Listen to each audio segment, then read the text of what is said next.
You should answer the questions as you listen, because you will not hear the recording a second time. Listen carefully and answer questions 1 to 5. Platinum Card Service, Rebecca speaking. How may I help you? I've got a few problems with my credit card account. Okay. What is your credit card number? Let's see. It's here somewhere. Here it is. Can I just take the card number, please? Yes, it's 6992 6992 3443 3443 1147 1147 8921. 8921. Right. Can I just check that? 6992 3443 1147 8921. That's it. And your name? Carlos de Silva. I just need to check a few details for identification and security, if you'll bear with me. That's okay. And what's your postcode? SE1 8PB. SE1 8PB. That's it. Vauxhall Close, London? Yes, that's right. And the house number? 43. And can you give me your date of birth? 13th of the 7th, 63. And one further check, if I may. Can you give me your mother's maiden name? Yes, it's Moore. Is that M-O-O-R-E? Yes, that's it. Before the caller and operator continue their telephone conversation, look at questions 6 to 10.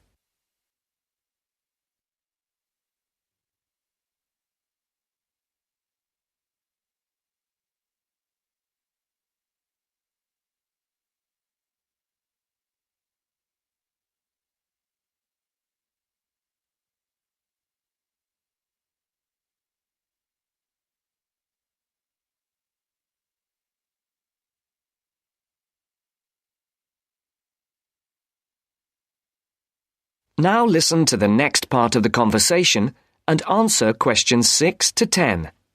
For these questions, there are 3 alternatives: A, B, and C. Decide which alternative is the most suitable answer and circle the correct letter. Yes. Now, can we get on with this? Yes, sir, certainly. I'm sure you'll appreciate that all these checks are necessary for security reasons. So, what exactly is the problem? Problems? Okay. Well, first, your computer seems to have gone mad. I sent you £500 and on the statement for the account it shows that I only paid £300. Yes. The account does only show £300 was paid. Well, I paid the £500 in at the bank and I have my receipt, and my bank statement shows that £500 has been taken from my account. Oh, I see. What I'll do is check with the bank and see what they say. OK. You said there was something else? Yes, as if that wasn't enough. My account shows that £107.27 was paid to a company called Pan Express. I don't know who this is. Let's have a look. Well, it is genuine. I can assure you it's not mine. It was made on the evening of the 12th of May. Maybe it's a restaurant bill you forgot about? There's no way that... Oh, wait, hold on. Yes. Oh, it's okay. I've just realised what it is. It is a restaurant bill. The name of the company is different from the name of the restaurant. My mistake. I'm sorry. That's okay. Was there anything else? I don't know if I dare. What is it anyway? Well, it's, the amount of interest seems to have gone up. If you look at your statement for April, you'll see that the rate went down from 16.27% to 14.99% that month. Oh, yes, you're right. Was that everything? Yes, basically it is. OK. And can you check my payment? Oh, yes, I'll do it. Can I phone you back? I'll be at home for the next 2 hours. I have to leave at 11. Right. What's your number? 020 7989 7182. Hold on. 020 7979? No, it's 7989 and then 7182. So it's 020 7989 7182. Yes, that's it. OK, I'll phone you straight back. Thanks. Bye. That is the end of part 1. You now have half a minute to check your answers.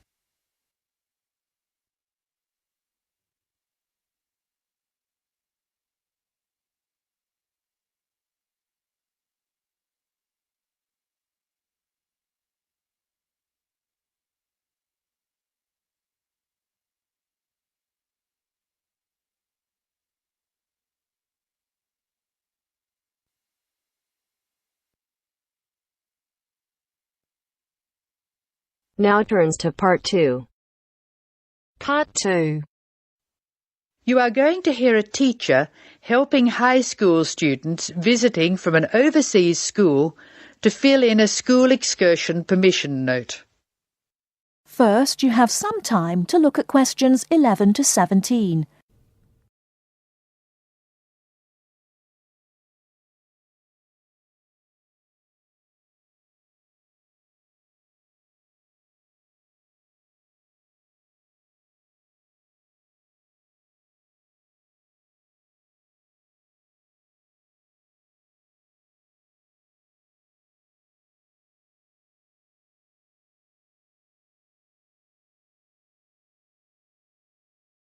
Now, listen carefully and answer questions 11 to 17. Good morning, students. My name is Mrs. Brown, and I'm in charge of the school excursion next week. Please take out your school excursion permission note so you can fill it in. For insurance purposes, this note must be signed by your guardian or the group leader. First of all, fill in the name of your class. Everyone here is in 3A, aren't they? So write 3A where it says class. We're going to the Blue Mountains, which is great. So this is the school excursion to the Blue Mountains. The day we leave is Monday. That's Monday, June 10. We are travelling by bus all the way, so we don't have to worry about changing trains or anything like that. The bus will leave from the front gate at 8 a.m. I know we usually use the side gate, but because of the roadworks we will be using the front gate when we leave. However, when we return, the roadwork will be complete, so we'll use the side gate. We expect to be back at 6 p.m. It's going to be a lovely day. Your teachers will give you tasks to do when we arrive. We'll provide fruit and fruit juice on the bus, but you must bring your own lunch. While we're on the excursion, we'll be moving around a lot in some fairly rough country. Be very careful to wear strong shoes. It's very important that you look after your feet very well. Now, does anyone have any questions they want to ask? Before you hear the rest of the talk, you have some time to look at questions 18 to 20.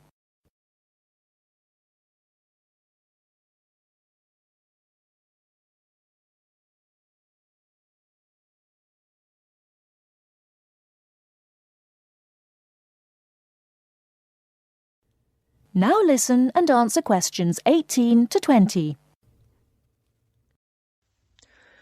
No questions? OK. I'd just like to fill in a few more details. The bus should arrive in the Blue Mountains at 11 a.m. We'll have time to do the first of our tasks before lunch.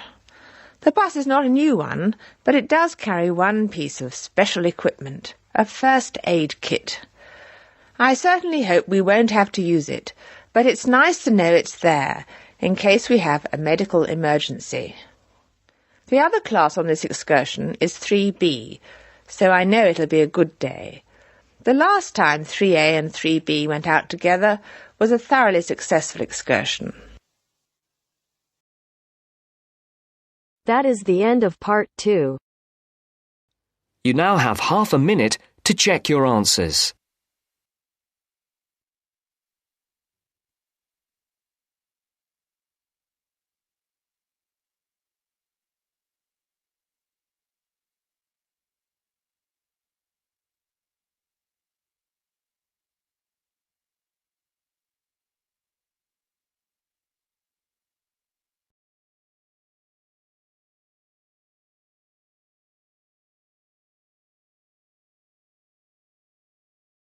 Now turns to part 3. Part 3. You will hear a business studies student called Sam talking to his tutor about an IT project he is going to do for a local company called Turner's. First, you have some time to look at questions 21 to 26.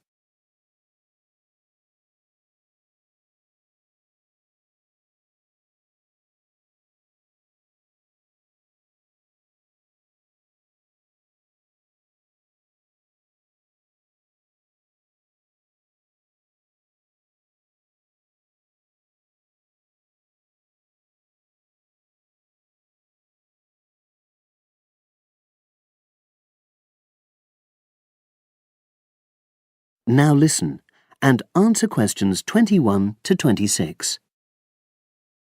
Hello, Sam. Come in and sit down. Thanks. You're here to discuss your company-based IT project, aren't you? Yes, I've been to see the manager and he's given me a lot of ideas about projects that the company would find useful, but I wanted to ask your opinion about them before I choose one. Yes, that's fine. Now, this company's called Turner's, isn't it? That's right. It's a small engineering company. They make machine components for trade use.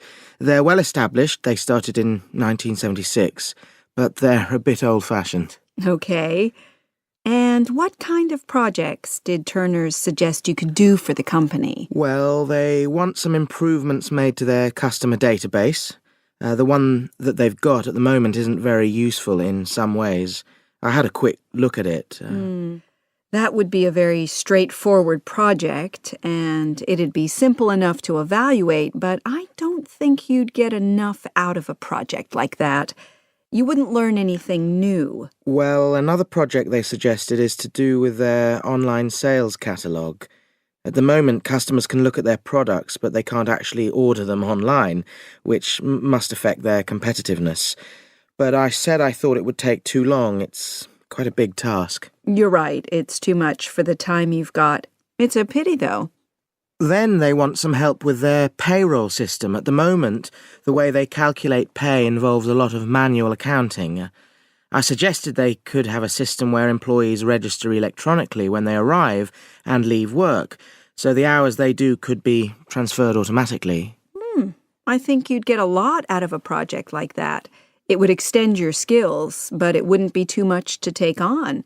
A student did something similar a couple of years ago, but this is slightly different. Well, then they need help with their stock inventory. They do everything manually. Really? Yes, and it takes so much time. It's probably very inaccurate, too. An electronic inventory would probably be the biggest single benefit for the company. I'm surprised they haven't had it done before. I know. Then they wanted to improve their internal security.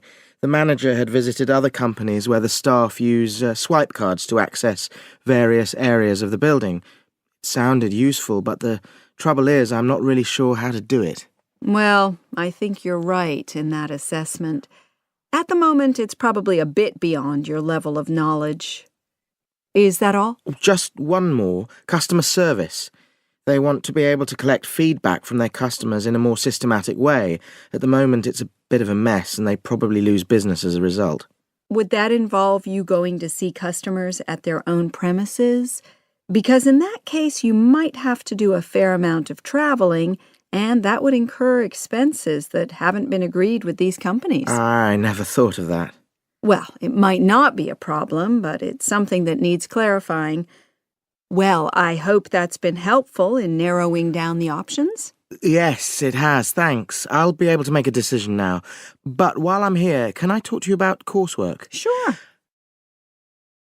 Now you have some time to look at questions 27 to 30.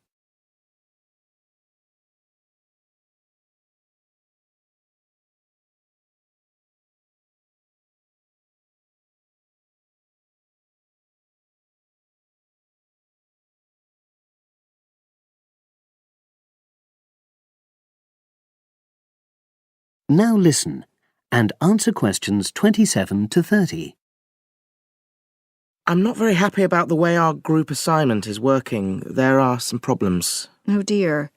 Are people just not getting on with each other? That's the worst thing. Actually, we're all friends, it's not that. But when we're having a discussion about the assignment, one or two people end up doing all the talking and the rest don't say anything. It's a bit frustrating because we need plenty of debate. Well, that's a common observation. You're studying in a group with people from all over the world, and you all have your own ways of participating. In some places, students are more used to listening than talking, and vice versa. I suppose you're right. I'll try to remember that. Does everyone pull their weight as far as sharing the workload is concerned? I'd say they do, yes. And our group elected a leader. She's very good at making sure no one's overloaded. But personally, I feel that there are just too many of us in the group. Whenever we try to arrange a meeting, there's always at least one person who can't make it. It's not anyone's fault, it's just that we've all got slightly different timetables. Well, I'm glad you've talked to me about it. Feedback is always useful. Is there anything else you're concerned about? There are a couple of problems with lecturers that all the students are talking about. Last semester, we had negative feedback about the way lectures were organized. There were several occasions when the wrong room had been booked or the same room had been booked twice, that sort of thing. Is that still a problem? That hasn't happened at all as far as I know. Oh, good. It's sorted out then. But I don't know the reason, but some of the staff often turn up late, so we miss 10 or 15 minutes of our lecture time. It might be because they've been copying handouts for students. I think there's a queue for the machine sometimes. Well, I'll look into that. Thank you for telling me. Anything else? The other thing is that it can be very difficult to get to see a lecturer individually. They're all very supportive and friendly when you do manage to find them, but often they're not in their office, even at times when they're meant to be available for consultation. Okay, that's helpful. Now, before you leave, That is the end of part 3. You now have half a minute to check your answers.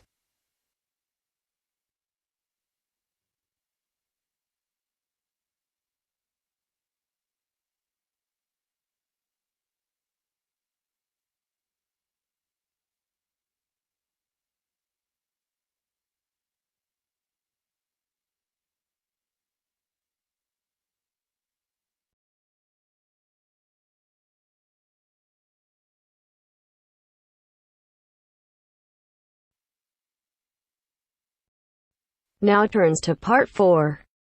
Part 4. We'll hear a speech by the Student Union Vice President for Finance. First, you have some time to look at questions 31 to 40.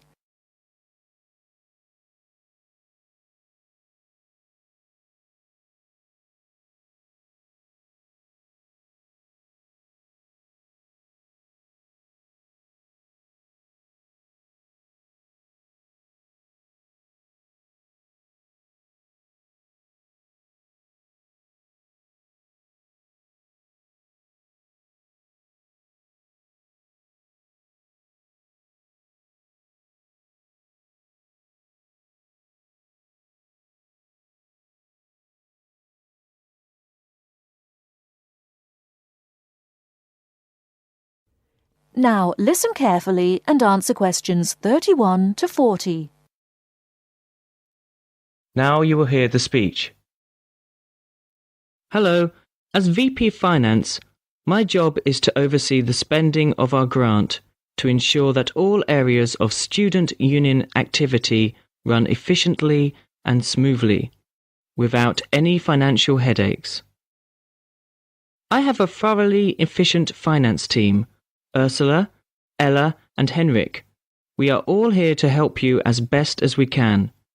Remember that even though I administer the union's finances, it is ultimately you who has the final say in expenditure policy, either directly, through the democratic process of the general meetings, or by voicing your opinions through the Executive Finance Committee. I would like to take this opportunity to thank last year's VP Finance, Martin Curry, for his excellent work in improving the financial running of the union to what it is today. Finally, remember to enjoy yourself and to use the union facilities and services to the full. And if you're still not satisfied, come and let us know why. Extra note, in order to maximise my time as VP Finance and to give a more efficient service to students, the Finance Office will only be open to students from 11 o'clock a.m. to 1 o'clock p.m. and 2 o'clock p.m. to 3 o'clock p.m. The Cashier's Office will be open from 12 o'clock noon to 2 o'clock p.m. daily. That is the end of part 4. You now have half a minute to check your answers.